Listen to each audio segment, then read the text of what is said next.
नमस्कार दोस्तों, free astro tutorial से एसवी भारद्वाज आपका दिल से अभिनंदन करता है। ज्योतिष की चर्चा में धनु वालों की बात होगी, धनु राशि की बात होगी।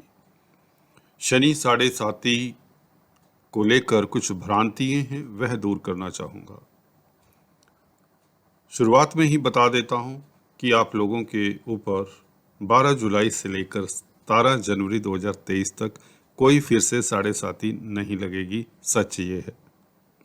इसका प्रूफ देता हूं, शोध किया हुआ, रिसर्च किया हुआ तथ्य बताता हूं। वैसे भी साढ़े साती से इतना भयभीत होने की, चिंतित होने की जरूरत होती नहीं है। हाँ, जिन लोगों के शनि कमजोर होते हैं, अशुभ ग्रहों के प्रभाव में होते हैं, या जिनकी शनि की महादशा अंतरदशा रहती है, तो उन्हें साढ़े साती में कुछ दिक्कत होती है। परंतु यह 1% लोग होते हैं। अगर 80-90 करोड़ लोग धनु राशि के हैं एक अनुपात के हिसाब से, तो करीबन कुछ लाख ही लोग होंगे विश्व भर में जिन्हें दिक्कत होती है। परंतु मैंने अपने एक्सपीरियंस में पाया है, साढ़े साती में लोग बहुत तरक्की करते हैं जिनके शनि थोड़े से भी शुभ होते हैं, केंद्र त्रिकोण में, मित्र राशि में होते हैं, स्वराशि में होते हैं। चलिए, ये बात तो दूसरी होगी। हमारा मुद्दा ये है कि साढ़े साती सच क्या है। क्या ये फिर से साढ़े साती लग जाएगी 12 जुलाई से लेकर 17 जनवरी 2023 तक? 190 दिन। क्या आप लोगों को 1% लोग जो भी हैं उन धनु वालों में से, क्या उनको फिर से परेशानी होगी जिनके शनि कमजोर है, जिनकी शनि की महादशा अंतरदशा है, या जो वैसे ही टेंशन में है शनि के साढ़े साती के नाम से? बिल्कुल नहीं, किसी को भी किसी तरह की कोई दिक्कत नहीं होगी, क्योंकि साढ़े साती बार बार नहीं लगती। इसका रिसर्च करके शोध किया हुआ तथ्य आपको बताता हूँ।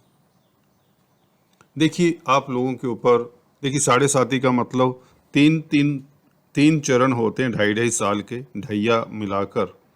पहले शनि जब वृश्चिक राशि में थे, तब आपके ऊपर साढ़े साती का आगाज हुआ। फिर शनि आपके राशि के ऊपर आए, चंद्रमा के ऊपर आए, 2.5 साल रहे, ये दूसरा चरण था। फिर शनि मकर राशि में गए, तीसरे चरण, जिसकी अभी अंत हुआ है 29 अप्रैल 2022 को, साढ़े साती का अंत हुआ है। तो ये 2.5 साल रहे, तो 7.5 साल ऐसे बनते हैं। कब शुरू हुई ये बता देता हूँ मैं आपको। यह है 2 नवंबर 2014 में, जब शनि वृश्चिक राशि में प्रवेश किए थे। आपकी राशि से 12वें घर में थे, आपकी राशि से पीछे थे, तब यह साढ़े साती का फेस शुरू हुआ था। और 2 नवंबर 2014 से लेकर 29 अप्रैल 2022, इस साल के 29 अप्रैल तक, आप ये टाइम पीरियड देखिए ना, जरा हिसाब लगाइए, कागज कलम ले लीजिए। पूरे 7.5 साल, ना एक दिन ऊपर ना एक दिन नीचे। चेक करिए, आपको दूध का दूध, पानी का पानी नजर आ जाएगा। भ्रांतियों में क्यों रहना। मैं तो डेट्स बता रहा हूं, चेक कर लीजिए, पंचांग को नेट कर लीजिए, गूगल कर लीजिए। तो इस पीरियड में कुछ % लोगों को दिक्कत रही, परेशानी रही, सभी को नहीं, कुछ ने तरक्की भी की। देखिए, वैदिक ज्योतिष को मैं सालों से प्रैक्टिस कर रहा हूं, तो यह जानता हूं साढ़े साती सभी के लिए कष्टकारी नहीं होती। जिनके शनि अच्छे होते हैं उन्हें राज दरबार, सुख, उच्च पद, आसीन, एवरीथिंग देते हैं। तो चलिए, हम 12 जुलाई से लेकर 17 जनवरी की बात करें, तो ये तो कवर हो गया ना, क्लियर हो गया ना। ये 7.5 साल हो चुके हैं। अब वापस अगर शनि जाते हैं, देखिए कोई भी ग्रह, बृहस्पति भी आगे पीछे जाते रहते हैं, वक्री होते हैं जब गुरुदेव, इसी तरह शनि का भी ये गोचर आगे पीछे का है। ये साढ़े साती से रहित है इसका प्रभाव। इसमें बस आपको ये देखना है कि शनि जब अब मकर राशि में 12 जुलाई को आएंगे, वक्री हैं, तो क्या होगा, दूसरे घर में आएंगे, धन बढ़ाएंगे। चलिए, मैं अभी बाद में बताता हूँ आपको। इसको असली तो टॉपिक इसका ये है, शनि जाते जाते आपको निश्चित तौर से माला माल करेंगे। मुद्दा तो ये है, खुशखबरी है इस वीडियो के जरिए आप लोगों के लिए। जो मुझे 1 मिनट पहले बता देना चाहिए था। असली बात यह है कि आप लोगों को शनि माला माल करे। तो मैं बता रहा था शनि आपको माला माल करेंगे इस अवधि में, कैसे उसके ऊपर भी आते हैं। पहले तो आपको बता दें, यहाँ पर वक्री रहेंगे 23 अक्टूबर तक और उसके बाद मार्गी हो जाएंगे मकर राशि में ही। तो वक्री पीरियड में मैं अक्सर बताता आया हूँ, आपको थोड़ा सा सतर्क रहना है। कोई भी हो व्यक्ति, किसी भी राशि का हो, ना धन उधार दें किसी को, ना किसी के साथ झगड़ा मोल लें, जो रूटीन के कार्य करते रहें। अगर आप लोगों की दशा अंतरदशा अच्छी है, विंशोत्तरी दशा अंतरदशा बहुत अच्छी है, तो आप नया बिजनेस भी शुरू कर सकते हैं। आप लोगों के लिए कोई रोक नहीं है। वक्री पीरियड में भी आपको किसी तरह का कोई चिंता नहीं होना चाहिए, पर फिर भी एहतियात के लिए मैं बता दिया करता हूँ, जिनकी दशा अंतरदशा, हर कोई तो अपनी कुंडली नहीं चेक करता ना, तो उन लोगों को बस धन के स्थान में है तो धन मत दें उधार, धन की कमी ना हो जाए वक्री पीरियड में। परंतु यहाँ पर माला माल की बात मैंने जो लिखी है वह प्रूव करता हूँ। यहाँ पर 7.5 फिर से आना, वो तो दूर के एक ढोल सुहावने वाली बात कहते हैं ना, दूर की बात होगी, बहुत गलत बात है। जो लोग भ्रांति फैला रहे हैं उनके लिए ये सबक है वीडियो बेसिकली।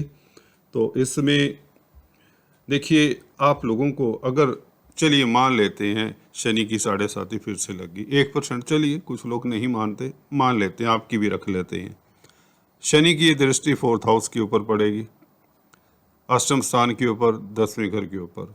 जब वो ये वक्री होंगे तो यहाँ पर आपको बता दें, अपनी राशि से जब भी शनि स्ट्रोंग होते हैं, अभी जागृत भी हैं, धनिष्ठा नक्षत्र में, मंगल के नक्षत्र में, मंगल का गोचर इस अवधि में शुभ है। तो देखिए, मैं तो प्रूफ दे रहा हूँ आपको साथ साथ। देखिए, मंगल के नक्षत्र में है, मंगल शुभ स्थिति में है आपके लिए, वैसे भी पंचमेश है, तो पंचम स्थान त्रिकोण है, अति शुभ घर है, भाव है यह कुंडली का। तो यहाँ पर बैठे हो मंगल और शनि, 4th हाउस को देखें तो जमीन जायदाद से फ़ायदा, शेयर मार्केट से फ़ायदा, बच्चों से शुभ समाचार मिले, आप तरक्की करें, आपकी प्रसिद्धि हो, नेम फेम बढ़े। निश्चित बात है दोस्तों, इसमें किसी तरह का भी कोई इसमें मिलावट नहीं है, ये सत्य वचन बता रहा हूँ।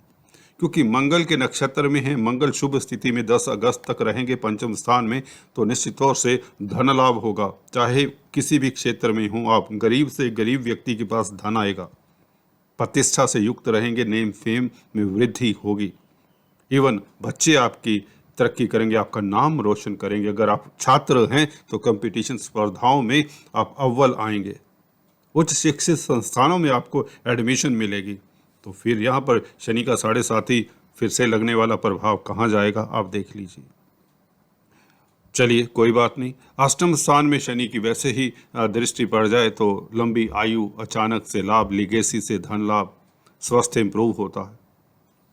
और 10वें घर के ऊपर शनिदेव की दृष्टि, 10वीं दृष्टि 11वें घर के ऊपर, सॉरी, तो यह है लाभ के स्थान के ऊपर, यहाँ पर उच्च की दृष्टि है, तुला राशि पड़ती है यहाँ पर, तो यह लक्ष्मी योग बनाता है। तो धन कैसे नहीं आएगा। ये 6 के 6 महीने आप लोगों को बता दूं, बैंक बैलेंस आपका बढ़ेगा, बैंक बैलेंस के स्थान में है शनि। जब इस तरह से चाल चलते हैं, पिछली चाल चलते हैं, 7.5 से जैसे ही फ्री करते हैं, तो निश्चित तौर से मैंने बताया है, व्यक्ति को धो देते हैं, जैसे ना उसके कर्मों को धो दिया जाता है, वो कर्मों का लेखा जोखा भुगत चुका होता है। कष्ट जिसको जितने मिलने हैं वो मिल चुके होते हैं, वो भी 1% लोग को, सभी को नहीं। तो यहाँ पर धन मिलेगा, लक्ष्मी योग है, 11वें घर के ऊपर दृष्टि, अष्टम स्थान के ऊपर आयु में वृद्धि, आपका स्वास्थ्य इंप्रूव होता है, लिगेसी से लाभ होता है। मंगल के गोचर की बात कर रहा था, इसलिए बता रहा था कि धनिष्ठा नक्षत्र में वह प्रभाव नहीं देते जो श्रावण नक्षत्र में दिया पिछले साल में। 6th हाउस में मंगल फिर से आ जाएंगे, अगस्त से लेकर 15 अक्टूबर तक रहेंगे। मंगल देखिए क्रूर ग्रह है, उच्च स्थान में बैठे हो तो आप शत्रुहंता होते हैं, कर्जे से निजात मिलती है, कामयाब होते हैं हर डगर पर। जी हाँ दोस्तों, जिस रास्ते पर भी चलेंगे, ये मंगल का गोचर है इसी अवधि में, जिस अवधि में हम शनि के इस 6 महीनों की बात कर रहे हैं। 15 अक्टूबर तक 6th हाउस में मंगल फिर भी बली रहेंगे, विपरीत राजयोग बनाते हैं बेसिकली, क्योंकि 12वें घर के भी मालिक हैं मंगल। क्रूर ग्रह विपरीत राजयोग बहुत अच्छा बनाया करते हैं। तो अचानक से लाभ, विकट परिस्थितियों से भी आप उभर कर आने वाले होते हैं। हाँ, कई लोगों को विश्वास नहीं होता, ना करें, जब होगा तभी विश्वास करेंगे। हालांकि मेरी वीडियो आपने जो लाइक की है, बहुत इस तरह की भविष्यवाणी की है मैंने, तो एनुअल वीडियो उसका लिंक दे देता हूँ, लाखों लोगों ने पसंद किया है, उससे आप जान सकते हैं जो मैं कहता हूँ वो कितना सत्य हो सकता है। यहाँ पर सप्तम स्थान में मंगल का गोचर निश्चित तौर से नवंबर दिसंबर, देखिए पंचमेश जब सप्तम स्थान में होंगे, केंद्र त्रिकोण राजयोग होगा, व्यापारी वर्ग के लिए अति उत्तम स्थितियाँ रहेंगी। शेयर स्टॉक मार्केट वाले लाभान्वित होंगे। धन, डेली आमदन का घर है दोस्तों, तो धन की वृद्धि होगी, व्यापार चमकेगा, नया बिजनेस फले फूलेगा, नया बिजनेस करने की संभावना रहेगी। मियाँ बीबी के संबंधों में मधुरता, लव लाइफ उत्तम रहेगी। इवन विद्यार्थियों के लिए समय खास रहेगा। विदेशों से आपको शुभ समाचार मिलेंगे। मल्टीनेशनल कंपनीज में कामकाज करते हैं तो लाभान्वित होते हैं। वीज़ा इत्यादि लग जाता है अगर आप विदेश जाने के इच्छुक हैं। तो मंगल का गोचर इस अवधि में अति श्रेष्ठ है। तो कैसे कह सकते हैं, अभी तो मैंने दूसरे ग्रहों का प्रभाव नहीं बताया दोस्तों आपको, तो कैसे कह सकते हैं कि आपको नुकसान होगा। देखिए, मंगल भी तो उतने ही सबल ग्रह हैं। अगर शनि भी शनि हैं तो मंगल क्या कम है। तो मंगल का क्या प्रभाव आपको शुभ नहीं मिलेगा? निश्चित बात है। देखिए, 5वें, 6ठे, 7वें घर, तीनों घरों में यह लाभान्वित करेंगे, ये तो आप मानते ही हैं जो एस्ट्रोलॉजी के थोड़े से भी जानकार हैं। चलिए, वीडियो की लंबाई ज़्यादा हो रही है, मेरा बताना फ़र्ज था। कुछ लोगों ने व्हाट्सएप किया कि फिर से 7:30 ही लग जाएगी, परेशान थे जी। कुछ नहीं है, बल्कि आप लोगों को धन मिलेगा, प्रतिष्ठा मिलेगी, स्वास्थ्य उत्तम रहेगा, छात्रों के लिए समय शुभ रहेगा। So all the best. इस वीडियो में इतना ही, अगले वीडियो में फिर से मिलते हैं, तब तक के लिए stay tuned, do subscribe, like and share. Thanks for watching this video. God bless you.